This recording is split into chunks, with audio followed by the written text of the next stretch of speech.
Olá!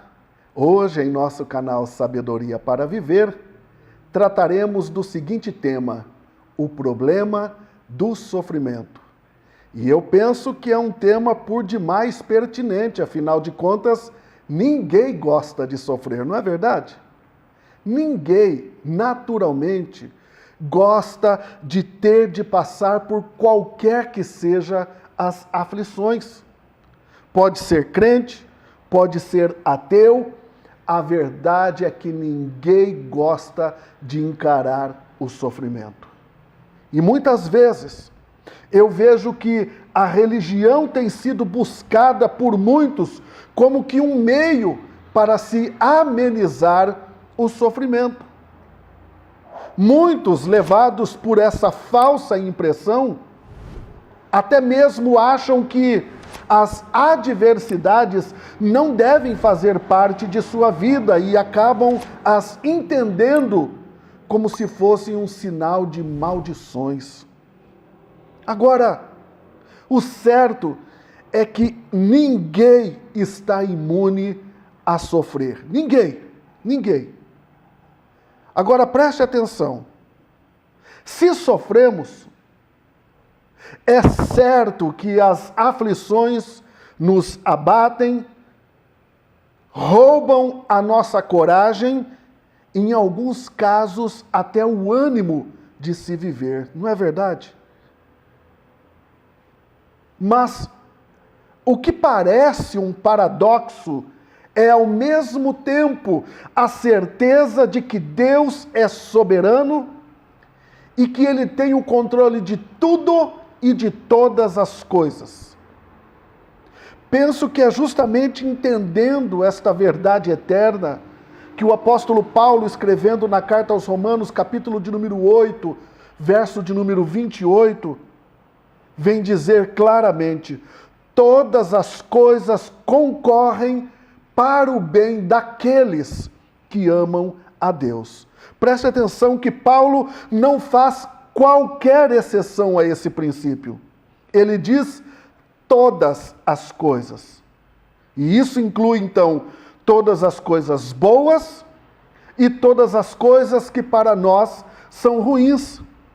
E nesse sentido, o sofrimento pode ser muito pesado e, em algumas situações, difícil de suportar. Estou me lembrando aqui das palavras de Ralph Erskine, que diz que se o pecado é a cabeça da serpente, o sofrimento é a sua cauda. Para que nós possamos nos aprofundar um pouco mais nesse tema e trazermos aqui lições práticas para a nossa vida, eu gostaria de propor aqui uma ilustração fantástica chamada A Casa Queimada. Vamos a ela então. Conta-se que um dia certo homem que acreditava em Deus estava viajando de avião. E quando ele estava cruzando o oceano, uma pane numa das turbinas forçou o piloto a mergulhar no oceano. Quase todos morreram, mas aquele homem escapou com vida. Ficou boiando até que conseguiu chegar a uma ilha.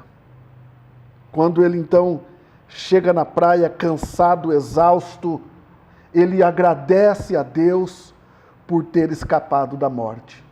Ali ele conseguiu alimentar-se de peixes e ervas. Só que um dia, ao voltar para seu abrigo, qual foi a sua decepção ao ver a sua cabana em chamas? E desesperado ele clamou: Deus, como é que o Senhor pôde deixar isso acontecer comigo? O Senhor não tem compaixão de mim? E nesse exato momento uma voz disse atrás dele: vamos, rapaz. Ele se virou de um sobressalto, assustado. E qual não foi a sua surpresa quando viu um marinheiro dizendo-lhe: nós viemos te buscar. Ele, pasmado com aquela situação, pergunta ao marinheiro: como que vocês souberam que eu estava aqui nesta ilha?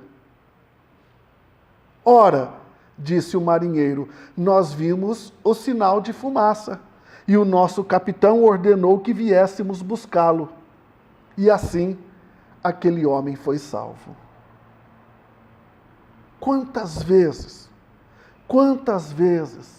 a nossa casa queima? Quantas vezes? E nós gritamos como aquele homem gritou, reclamando da vida, reclamando da situação e muitas vezes murmurando. Ora, precisamos confiar que Deus sabe o que é melhor para nós e descansarmos em sua amorosa provisão, mesmo quando a situação parece desesperadora. Olhar por esse prisma, percebemos que Deus sempre usou o sofrimento para, como que, aperfeiçoar e purificar o seu povo, e também para demonstrar a suficiência da sua graça.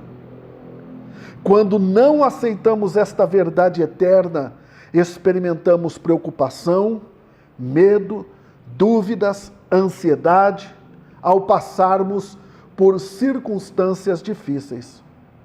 Mas, por outro lado, e de maneira paradoxal, o sofrimento traz enormes benefícios para aqueles que ousam confiar e depender de Deus de forma plena, a entender que Deus é soberano.